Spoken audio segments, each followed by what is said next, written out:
როგორ მოქმედებს თქვენ საქმიანობაზე ის, რომ ახლა ოფიციალურად შეიძლება აკრძალონ რა გავლენას მოახდენს თქვენ საქმიანობაზე, არ ვიცი ძალიან აქტიურად ხართ ჩართული დაკავებული ადამიანების დახმარების პროცესში, ხო, სამართლებრივი იურიდიულ დახმარებას გულისხმობ. რა გავლენას იქონიებს, მოკლედ, როგორც პირადად თქვენზე, როგორც კოალიციის წარმომადგენელზე, ასევე მთლიანად პოლიტიკურ გაერთიანებაზე ეს გადაწყვეტილება.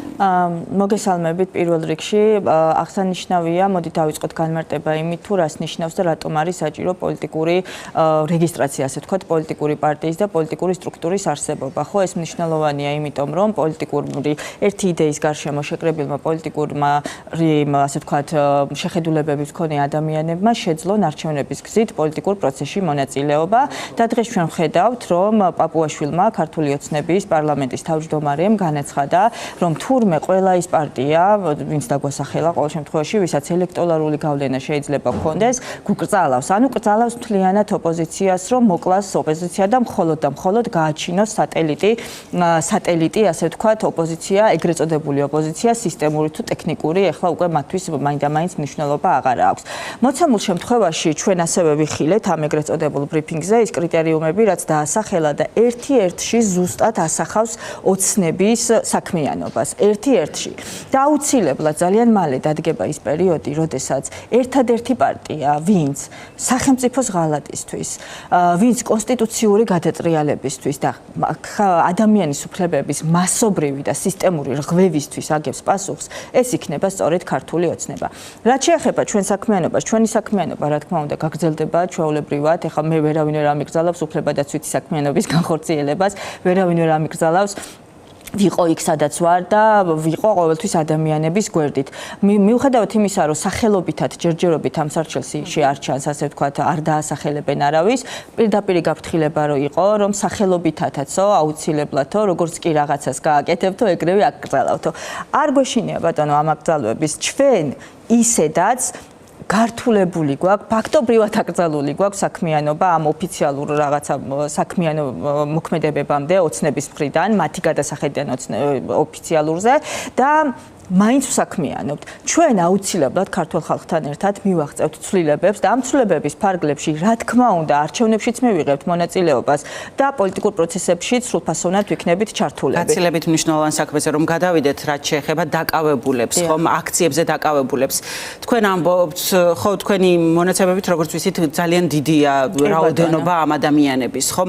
რა ვიცით ოფიციალურად, რამდენად შეიძლება აჭარბებდეს ეს რაოდენობა ოფიციალურ მონაცემებს, ხო, რა მდგომარეობა ამ ადამიანებს. კი ბატონო, აი მაგალითად იგივე ამ მიმართულებით რომ წავიდეთ, მე აღვნიშნე, რომ ოცნების მხრიდან ხდება სისტემური და მასობრივი ადამიანის უფლებების რღვევა და ამას აჩვენებს მათ შორის ის ეგრეთ წოდებული საკანონმდებლო ცვლილებები, რომელიც ამ არალეგიტიმურმა პარლამენტმა შეიტანა ადმინისტრაციულ სამართალდარღვევათა კოდექსში და სისხლის სამართლის კოდექსში და მოახდინა აქციაზე, ანუ პროტესტის უფლების სარგებლობის კრიმინალიზება. ამის ფარგლებში ჩვენ ვხედავთ სულ ბოლო რამდენიმე დღეში 100-ზე მეტი ადამიანია სისხლის სამართლებრივი წესით დაკავებული და უკვე 105 ჩემი მონაცემებით, რომ შინაგან საქმეთა სამინისტროს რამოდენიმე დღის წინ გავრცელებული ინფორმაცია აბსოლუტურად არასწორია, იმაზე მეტი იყო იმ მოცემულობაშიც კი დაკავებული, მაგრამ დღეს მდგომარეობით ის მოცემულობა, რაც მე მაქვს და აღრიცხული მაქვს, 105 ადამიანი უკვე არის დაკავებული ადმინისტრაციული წესით. ეს რას ნიშნავს, რომ არ ვრცელდება ინფორმაცია? ადამიანები როგორ უნდა მოძებნონ თუნდაც ახლობლად ოფიციალურად? ჩვენ სრულიად ჩართულები ვართ, სრულად, მათ შორის ახალის და კოალიცია ცვლილების ცხელი ხაზი ამ მიმართულებით აქტიურად მუშაობთ. მთელი ღამის თუ დაკავების შემდგომ ყოველწუთიერად აქვთ ადამიანებს ჩვენთან კომუნიკაცია, პოულობთ ამ ადამიანებს, მერე ვეხმარებით ადვოკატების მოძებნაში, იმიტომ რომ ქსელში ჩართული არიან მოხალისი ადვოკატები, ისევე როგორც მე სასამართლო ეტაპზე, როდესაც ათობით დაკავებული, მაგალითად ერთხელ იყო შემთხვევა, რომ ათობით დაკავებულის გადაიყვანეს ერთიანად სასამართლოში და მოახდინეს, ასე ვთქვათ, ამდენი პროცესის ერთად ჩართვა, არასამთავრობო ადვოკატებიც ძალიან აქტიურად იყვნენ ჩართული და ეხმარებიან ამ ადამიანებს. მოკლედ, ეს ნიშნავს იმას, რომ ეს ყველაფერი, ეს ზეწოლები ჩვენ გვაძლიერებს, ჩვენ გვაერთიანებს, ჩვენი დამარცხება არის შეუძლებელი, ადამიანების დაშინება არის შეუძლებელი, იმიტომ რომ ამდღელა ციფრები ვთქვი, ხო, დაკავების და ამის მიუხედავად პროტესტი ცოცხალია, ჩვენ ვიხილეთ 26-ში რამხელა საპროტესტო აქცია, ასეთი კიდევ არაერთი იქნება და განმეორდება და ყოველდღიურად ვხედავთ რუსთაველს გადაკეტილს, ხო? ანუ ადამიანებში პროტესტი არის და იქნება. ასევე მინდა თქვენი ეთერით ვისარგებლო და მე აღვნიშნო, რომ ხვალ არის პედაგოგის ნინო დათაშვილის სასამართლოს ხდომა.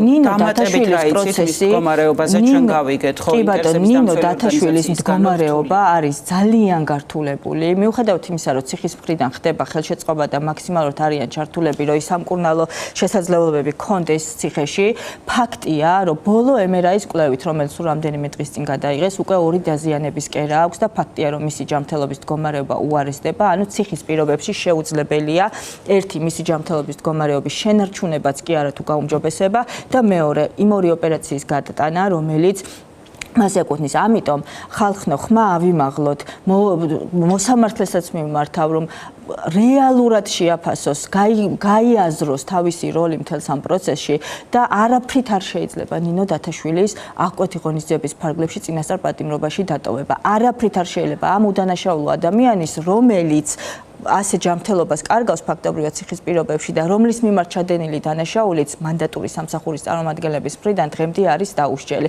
აი ასეთ რეალობაში ვცხოვრობ და ასეთ რეალობაში გვიწევს ჩვენ საქმიანობა უკვე ძალიან დიდი ხანია, ხო?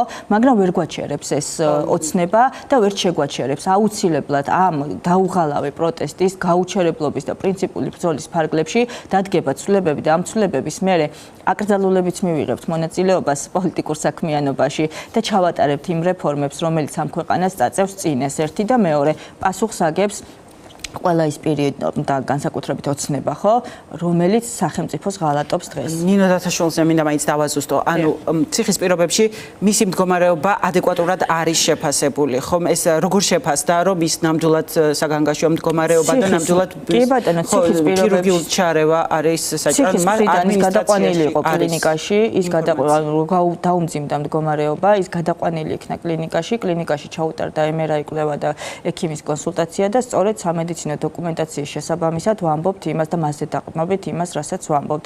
ეხლა ამ წუთას ნინოს მეუღლე არის ციხეში მასთან შესული და როგორც კი გამოვა მექნება ბოლო ინფორმაცია, მისი მდგომარეობა არის საკმაოდ მძიმე, გასათვალისწინებელი და უბრალოდ არ შეიძლება, ეს არის წამება. როცა უდანაშაულო ადამიანს ამისთანა ჯანმრთელობის მდგომარეობის გაუარესების ფონზე ტოვებ ციხეში, ეს არის წამება. წამება. მეტი არაფერი. და ეს ყველაფერი უნდა დასრულდეს და უნდა დავასრულოთ, რაც შეიძლება მალე. იმედი ვიქონიოთ, რომ შეძლებს ნინო დათაშვილის სათანადო მკურნალობას და მიიღებს ხედველობაში სასამართლო. მის ამ მდგომარეობას სასამართლოებზე უნდა გკითხოთ, რა ხდება პროცესებზე, მოკლედ ჩვენ კი მოგვაკლდა ეს შესაძლებლობა, რომ დეტალურად მივდიოთ როგორ მიმდინარეობს ხო ეს პროცესები. და ისიც გვესმის, რომ არაფერი მოკლედ ლოგიკური იქ არ ხდება. მაგრამ მაინც თქვენთვის, თქვენი პროფესიული გამოცდილებიდან გამომდინარე, თქვენ ყველა დეტალის დაცვით ადვოკატები, რომლებიც იცავთ ამ ადამიანებს, მიჰყვებით იმას, რომ შეეცადოთ სამართალი დაიცვათ ამ ვითარებაში, ხო?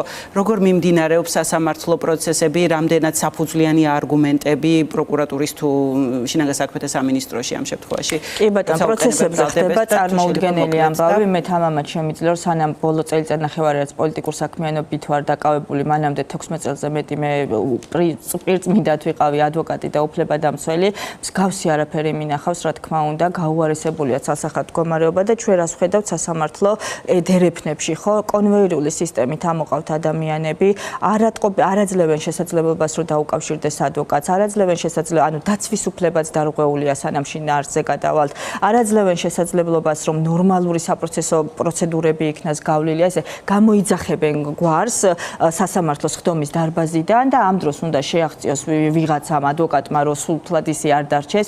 ადვოკატებს არაძლევენ შესაძლებლობას, რომ გაეცნონ საქმის მასალებს ან წარადგინონ ალტერნატიული მტკიცებულებები, რომელიც დაიცავს პირის ინტერესებს, ხო?